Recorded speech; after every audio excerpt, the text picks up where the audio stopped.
Nobody knew the night janitor at Dallas International Airport was America's most decorated Special Forces operative. But when 12 armed terrorists stormed Terminal C, they were about to learn why you should never underestimate a man with a mop and 30 years of combat experience. It was 11:47 p.m. on a Tuesday night when Marcus "Ghost" Williams pushed his cleaning cart down the empty corridors of Terminal C. At 58 years old, with graying hair and a slight limp from an old combat injury, he looked like any other overnight maintenance worker. The TSA agents barely noticed him. The security guards nodded politely as he passed. To everyone at Dallas International, he was just Marcus the janitor, reliable, quiet, and invisible. But Marcus Williams carried secrets that would have shocked every person in that airport. For 25 years, he had been Master Sergeant Marcus "Ghost" Williams, leader of the Army's most elite Special Operations Unit. He had conducted 147 classified missions across 4 continents, earned 3 Purple Hearts, and saved more American lives than any soldier in modern military history. His call sign, Ghost, came from his ability to appear and disappear without a trace, eliminating threats before enemies knew he was there. 3 years ago, Marcus had retired from active duty after a mission in Syria left him with chronic pain and what the VA doctors called adjustment issues. The transition to civilian life had been brutal. A man who once commanded respect from generals and world leaders now struggled to find work that didn't trigger his combat trauma. The job at Dallas International was perfect. Night shift, minimal human contact, and the kind of routine that helped quiet the memories of war. "Hey, Marcus," called out Security Supervisor Janet Collins as she made her rounds. "How's it going tonight?" "Same as always, Ms. Collins," Marcus replied in his soft Texas drawl. "Just keeping things clean." Janet smiled and continued her patrol. She liked Marcus. He was dependable and never caused trouble. What she didn't know was that Marcus had already identified 17 security vulnerabilities in Terminal C, memorized the response times of every security team, and could have disabled the entire airport's communication system with equipment from his cleaning cart. But tonight was different. Tonight, Marcus's training was about to save thousands of lives. This is where everything changed forever. At exactly 12:15 a.m., Marcus was cleaning the men's restroom near Gate C7 when he heard something that made his blood run cold. Through the ventilation system, he could hear voices speaking in Arabic. Not the casual conversation of travelers, but the clipped, professional tones of men coordinating an operation. Marcus's Arabic was fluent, learned during multiple deployments in the Middle East. What he heard made him freeze. "Team Alpha in position at main security checkpoint. Team Beta ready at baggage claim. Team Gamma holding departure gates. Execute in 60 seconds. 25 years of special operations training kicked in instantly.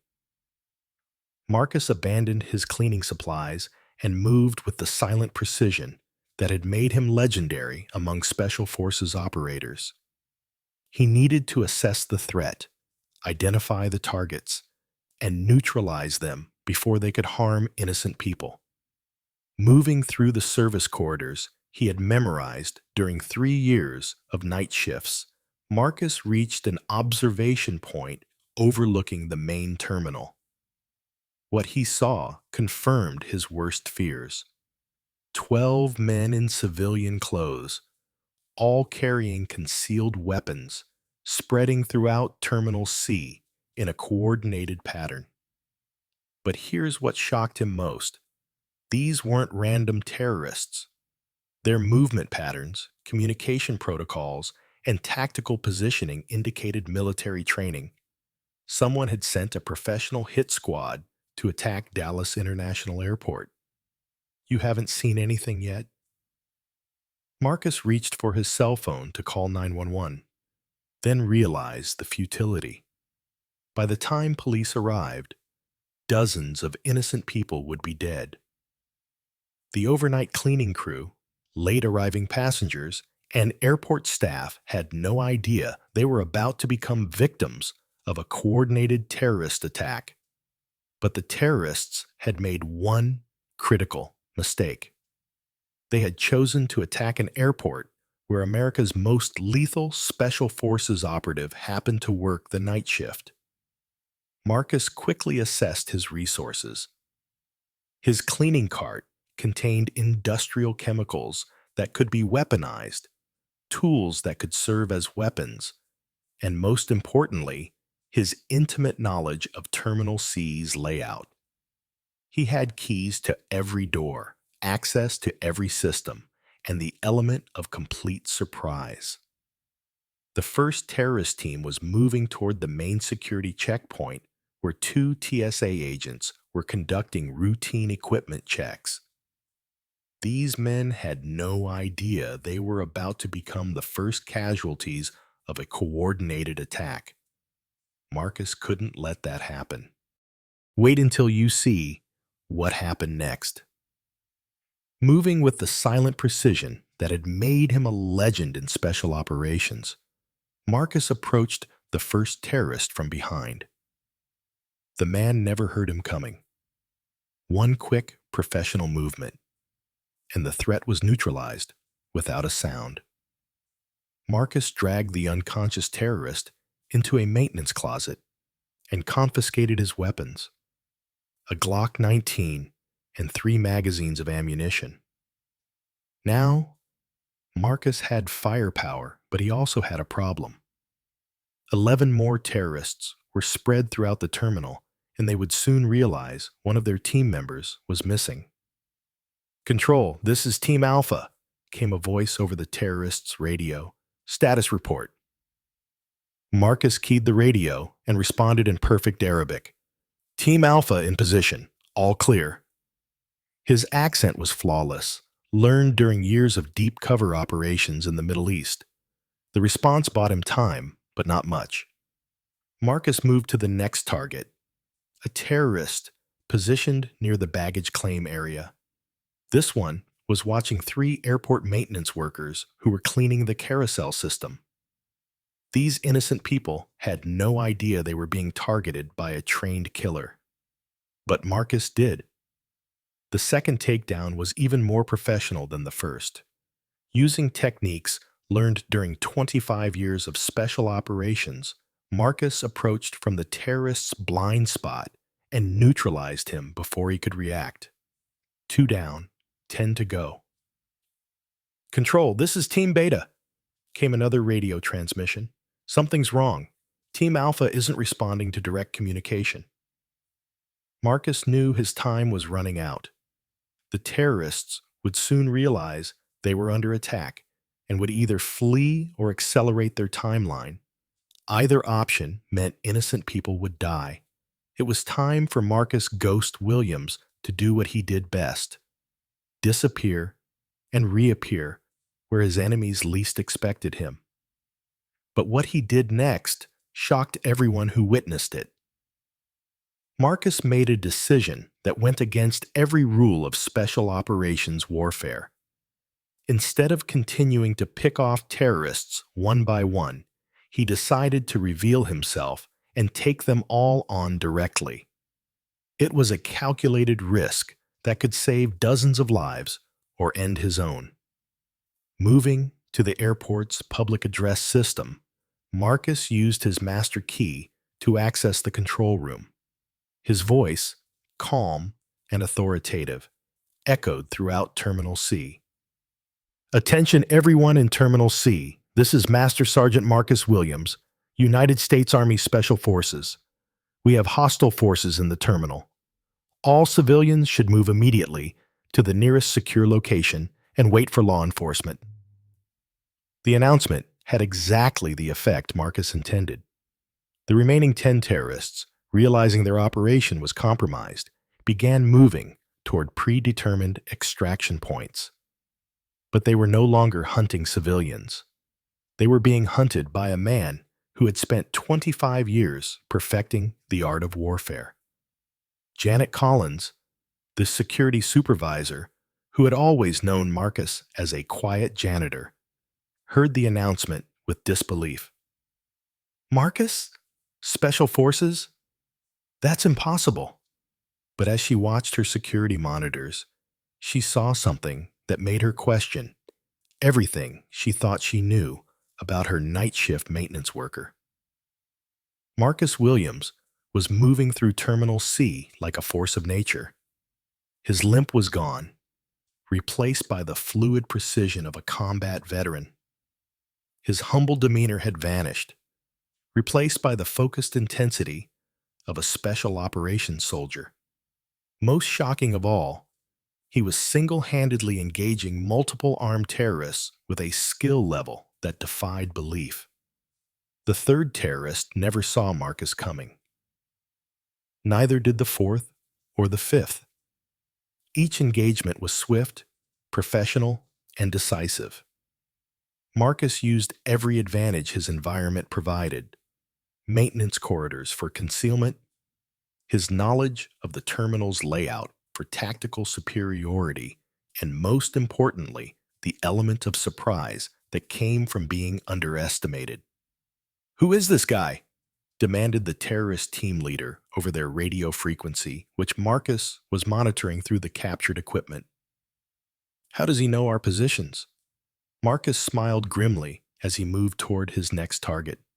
If they only knew they were facing a man who had conducted similar operations in Afghanistan, Iraq, Syria, and a dozen other countries they would never hear about.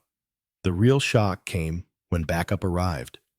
At 12:47 a.m., exactly 32 minutes after the first terrorist had been neutralized, Dallas police SWAT teams surrounded Terminal C. What they expected to find was a hostage situation or active shooter scenario. What they actually found was 12 unconscious terrorists zip-tied with industrial cleaning supplies, and one night janitor calmly mopping the floor where the final confrontation had taken place. "Sir, I'm Lieutenant Rodriguez, Dallas Police SWAT," the team leader announced as he approached Marcus. "We received reports of a terrorist attack." Marcus looked up from his mop and smiled. "All taken care of, Lieutenant. You might want to call the FBI, though. These guys aren't locals." Lieutenant Rodriguez stared at Marcus in disbelief. "You're telling me you, a janitor, single-handedly stopped a terrorist attack?" "Former Master Sergeant Marcus Williams, 1st Special Forces Operational Detachment Delta," Marcus replied, his voice carrying the quiet authority of a man who had commanded elite soldiers in combat. "Current night shift maintenance supervisor. And yes, I stopped the attack." Within minutes, Terminal C was swarming with federal agents. Marcus found himself being debriefed by FBI counterterrorism specialists who couldn't believe what they were hearing. A night janitor had successfully neutralized a 12-man terrorist cell, using nothing but janitor supplies and 3 decades of special operations training. "Mr. Williams," said FBI agent Sarah Martinez, "preliminary interrogation of the suspects indicates this was a highly sophisticated operation. How did you know their tactics?" Marcus smiled. "Ma'am, I've been fighting people like this for most of my adult life. The only difference is that tonight, instead of hunting them in the mountains of Afghanistan, I was hunting them in Terminal C of Dallas International Airport." But the biggest shock was yet to come. As news of the incident spread through the airport, Marcus found himself surrounded by people who had known him for 3 years but had never really seen him. Janet Collins approached with tears in her eyes. "Marcus, I had no idea. Why didn't you ever tell us?" Marcus looked at the woman who had been his supervisor, who had treated him with kindness and respect even when she thought he was just a janitor. Ms. Collins, when you've seen what I've seen, done what I've done, sometimes you just want to be a regular person. Coming to work here, cleaning floors, fixing broken things, it helped me remember what normal felt like. TSA agent Mike Peterson, who had barely acknowledged Marcus for 3 years, stepped forward with obvious shame. Sir, I owe you an apology. We all do. You were protecting us this whole time, and we never even knew your name. You knew my name, Mike. It's Marcus. That part was always real. Agent Martinez approached with a question that had been troubling the federal investigators. Mr. Williams, how did you identify these men as terrorists so quickly? Our analysis suggests they had been planning this operation for months. Marcus pointed to the airport's ventilation system. 3 years of night shifts taught me every sound in this building. When I heard Arabic being spoken in tactical terms at 12:15 a.m. in a supposedly empty terminal, it didn't take special forces training to know something was wrong. The training just helped me do something about it. The FBI investigation would later reveal that Marcus had disrupted a carefully planned attack designed to take hundreds of hostages and make political demands. The terrorist cell had been funded by foreign actors and had spent months studying airport security procedures. They had planned for every contingency except one: a former Special Forces operative working the night shift as a janitor. Mr. Williams, Agent Martinez continued, would you be interested in consulting with federal law enforcement? Your skills and experience could be valuable in training other security personnel. Marcus considered the offer, then shook his head. Agent Martinez, I appreciate the offer, but I like my current job. Dallas International pays me well to keep things clean and safe. Tonight, I just did a little extra cleaning. 3 months later, Marcus Williams was still working the night shift at Dallas International Airport. But everything had changed. Airport security had been upgraded with new protocols based on his recommendations. The TSA agents and security guards treated him with the respect due to a decorated veteran. Most importantly, Marcus had found a new sense of purpose in his civilian life. Hey, Marcus, called out Janet Collins during her nightly rounds. Everything quiet tonight? Same as always, Ms. Collins, Marcus replied with a smile. Just keeping things clean and safe. But now, when he said it, everyone in Terminal C knew exactly what that meant. They were protected by a man who had spent 25 years learning how to keep America safe, and who had never really stopped doing that job, even when he was holding a mop instead of a rifle. The Dallas International Airport incident would become a case study in federal law enforcement training programs. But for Marcus Williams, it was just another night at work, proving that heroes don't always wear uniforms or carry badges. Sometimes they wear blue work shirts and push cleaning carts, waiting patiently for the moment when their skills and sacrifice can save innocent lives. 6 months after the incident, Marcus received an unexpected visitor during his shift.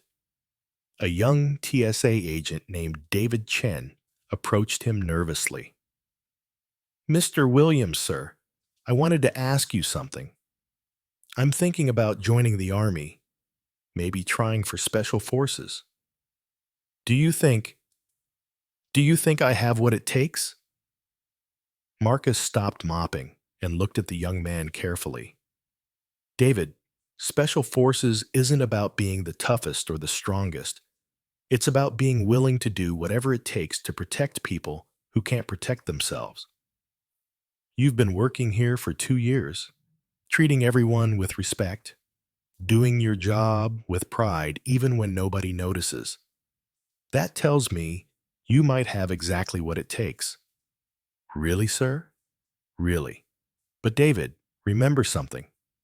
Being a hero isn't about the uniform you wear or the title people call you. It's about being ready to do the right thing when the moment comes, whether you're carrying a rifle or pushing a mop. As Marcus returned to his cleaning duties, he reflected on the strange path his life had taken.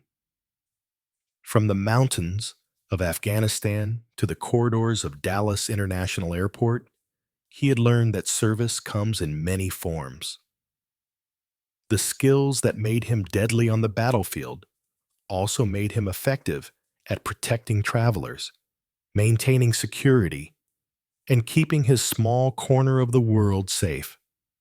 The newspaper headlines had called him a hero. The FBI had called him a valuable asset. His fellow airport employees called him a friend. But Marcus Williams knew what he really was: a soldier who had found a new way to serve, a protector who had never really left his post, and a man who had discovered that sometimes the most important battles are fought not on foreign battlefields, but in the everyday places where ordinary people live and work. And late at night, when Terminal C was quiet and empty, Marcus "Ghost" Williams continued his patrol, making sure that everyone who passed through his area of responsibility could travel safely. Because that's what soldiers do. They stand watch, they stay ready, and they protect those who sleep peacefully, because rough men stand ready in the night to do violence on their behalf. The old saying was true: you can take the soldier out of the war, but you can never take the warrior out of the soldier. And sometimes that's exactly what America needs: warriors willing to trade their rifles for mop buckets, but never trading away their commitment to keep their fellow citizens safe.